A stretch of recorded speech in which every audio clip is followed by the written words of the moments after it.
In this video, we're going to give you an overview of the evolution of our set design from a small scale 3-person set to a larger 6-person set.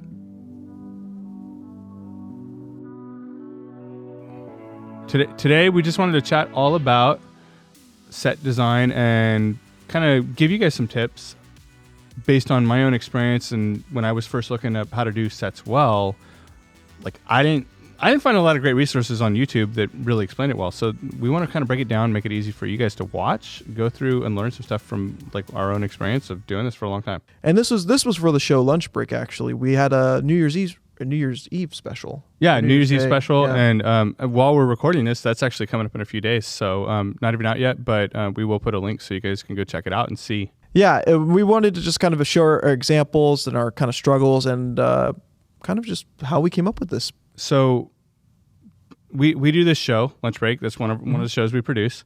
And the guy who helps us run it is named Tom, Pastor Tom Touchstone. Mm-hmm. And he came to Nathaniel and I with an idea of, hey, I want to do this set. I want to do kind of a like a talk show style, kind of like you're seeing here.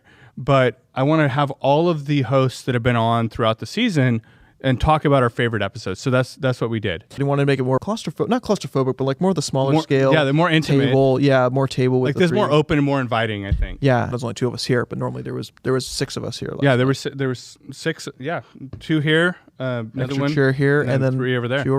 Yep. A lot of people here last night. we had fun. We went through a lot of set changes as well after we even came up with the design. But yeah, but we had to adapt on the fly because we originally were thinking, it's going to be 4 people, and then it went from 4 to 5 to 6, and so we'll kind of share with you our experience of making all those changes as well, and what we actually had to do some stuff with the crew, but we adapt and overcome. So the first step in like deciding what we were going to do with the set was figuring out our prerequisites. What our requirements are, what our constraints are, what our resources are, all of the things that we have to work with and work within, being the constraints, the things we need to work around to produce what we're after. And really also another element that we have under prerequisites is like what kind of feel we're going for, or vibe, like you like to put it. He wanted a talk show. So we kind of gave him more of an open space talk show feel, which had a little bit more of just chill vibes, honestly, is what we were going for. Right. They wanted it to, and I think we accomplished it well, but like the feel like was to be open and warm and inviting. Mm-hmm. And so that was one of the requirements, was that we had to be more of an open feel, more like you said, relaxed vibes, kind of a good warm feeling. And also it had to be able to seat more than 3 people. Yeah. Like it had to be available to up to 6 people. Open. So that was kind of like our requirements, right? Yeah. Then our constraints, which is actually interesting. So our constraints is like how many people we're working with, the crew. Yep. And then it was also like the equipment, right? And we did another video, we'll link to it, that kind of gives you an overview of all the equipment that we use. But what's interesting is that even though we have a bigger set, we're actually using less cameras to pull it off. And we made it that way actually because in the event that we didn't have the crew that we needed, we could make it work. Well, and I think we wanted to put one of the Blackmagic Pocket Cinema 6K Pros on the tech crew because we like to bring in on this particular show, we like to bring the crew in a lot. One of the requirements was that the tech had to be heavily involved. The people who were sitting behind the desks had to be heavily involved in the show.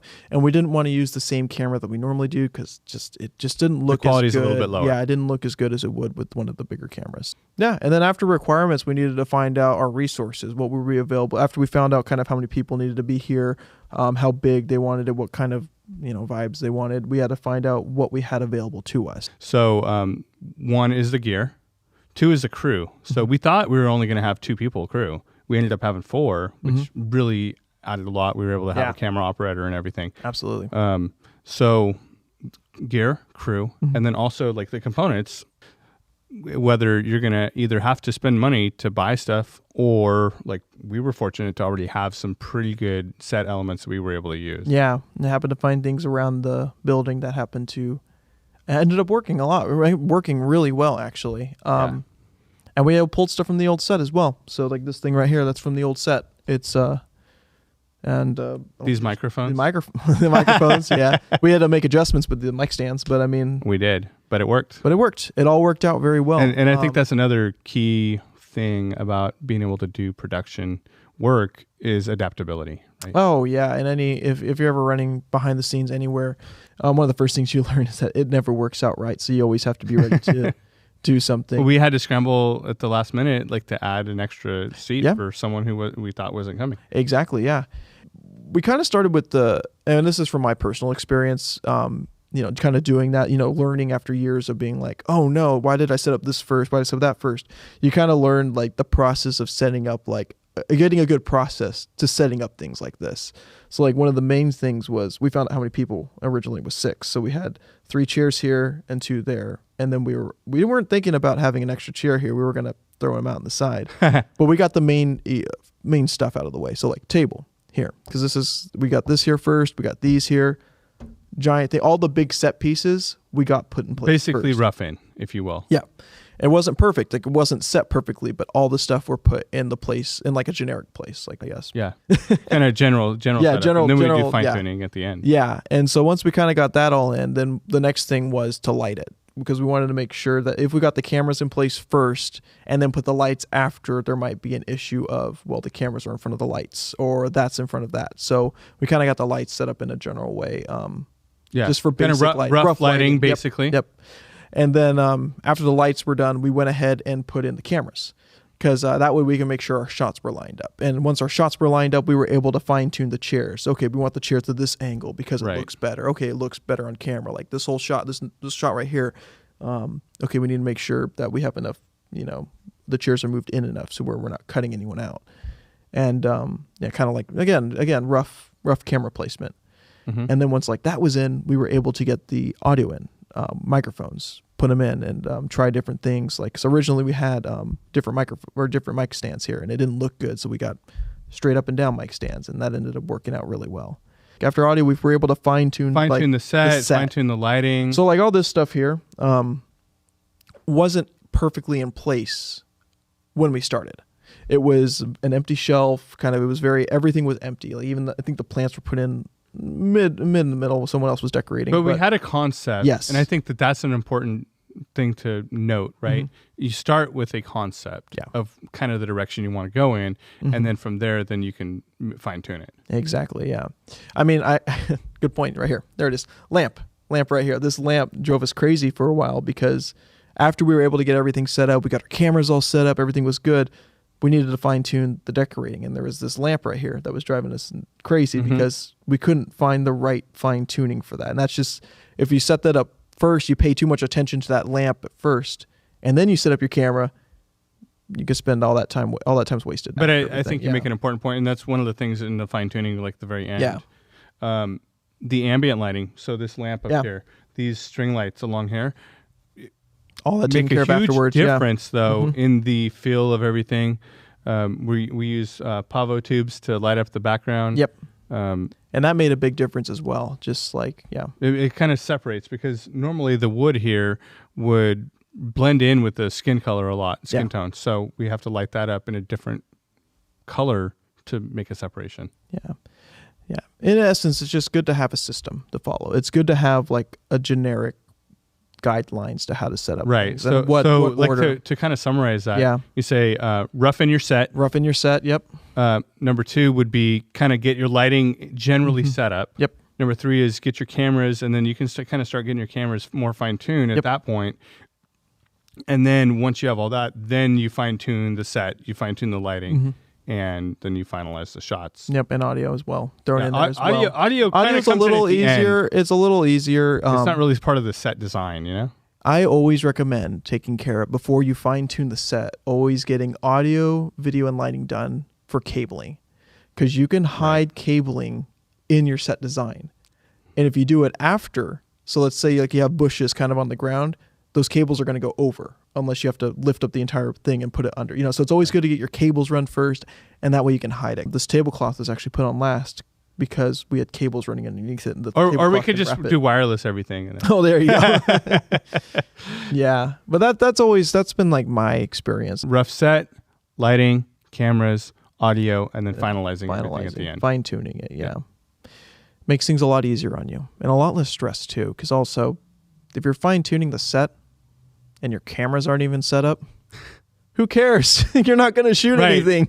Good point, because you could come back and find out, man, I got to redo everything because it looks horrible on camera. It may look good in person, and what looks good in person, what looks good on camera are not necessarily the same thing. Exactly. And often they're not the same thing at all. Yeah, exactly. But yeah, after we got the set finalized, the biggest problem that always happens in this industry happens. Changes. Last minute changes. So originally we were told 6 people were going to be here. We had 6 chairs out here. Or actually we had 5. We were going to have, hopefully someone was going to sit back in tech. And then it got changed to 4 people. So we're like, sweet. And that was the plan. It was supposed to only be 4 people. So we had 4 microphones out here. We had the chairs. Actually, this is the set. That was it. Yeah, for 4 this people. is exactly This is exactly how it was going to be. And then we were like, cool. All right, 4 people. We got everything tested. We were good to go. And at the last minute, we got 2 extra people who came in. So we had to adjust our we had to move our cameras way back. We had to like adjust everything for these 6 people. And well, we had an extra crew member show up. That was the blessing there, because we were like, this camera right here that's actually on me was going to be super wide and catch 4 people, while one camera catches 2, just because we couldn't do 3 and 3. But we had that extra crew member that came by, and we had him run a camera so he can just go back and forth between 2 different shots. And he did a great job on that. But it was because we had a chair here and we had a chair all the way out there. And it's hard to get all that in one shot. It's hard. Yeah, it's very hard to get all that in one shot. And have it look good at the same time. Yeah, the balance was a little difficult. Yeah, but thanks to having an extra crew member, having a camera operator, really made it pop. Yeah. If originally we were told there were 4 people who were going to show up, for a matter of fact, this would not probably have looked the same. There probably would have been some changes in seating. It was spread out like this in case there was 6 people. And I'm really happy there was foresight there now, because that would have ended up bad if we had to change a lot of the set. But it also kind of going back to talking about resources and constraints. Yeah. Right. The prerequisites. So what you can do with one crew member versus 2 versus 3 versus 4 is huge, right? Yeah. So we talked about that earlier, and one person, like, really, you're going to be like, you're not going to be able to add in any element. I mean, technically you could, and especially in post you can, but and we'll actually do another video in the future talking about our workflow. We have a workflow such that it allows us to pump out more content a lot faster with minimal editing time. Yep. But that's because we have more people to run the show. So yeah, the crew is huge. Like, depending on your size of your crew, really depends on what. Yeah, it dictates what you're able to do. And it's not like you can't do it by yourself. If it's not live, if it's live, it's very difficult, and props to you. But if you're recording, you can record one person. But man, it takes a lot of setup. It takes a lot of foresight if you're able to do that, because you don't know what's going to happen. And a lot of work in post. Yeah, a lot of work in post. Well, yeah, a lot of work in post. Yeah. For touch-ups on the set, we kind of went a few different ways. We used the Pavo tubes a lot for us personally. Right, and it's because we have them available. It's because we have them available to us. Mostly we use uplighting. And for uplighting, it helps separate the background from the people. Right. And so, like, as you can see on both sides of us, we have blue uplighting. And that really added a lot. But that's one of the final touches you take after, kind of things are more set in place. And it's one of the things that... is really nice when after everything's set, so it gets bumped and stuff like that, and it's always irritating when you set it just right, and if you add something later, you have to readjust it again. After we did that, we actually got hair lights put in. Right, hair light or backlight. It's kind of what, if you're not familiar, it's what kind of gives a halo effect and gives you. It creates separation from the background. Is really what the main purpose of it is. Yeah. And then also just like the last bit of ambient lighting we have were the string lights in the background, which really add a lot. Oh, string it does. Lighting, it's pretty amazing. They're such simple things, but it adds so much to backgrounds. Just to give you an idea how much the ambient lighting adds or takes away from the set, I'm going to go ahead and turn them off.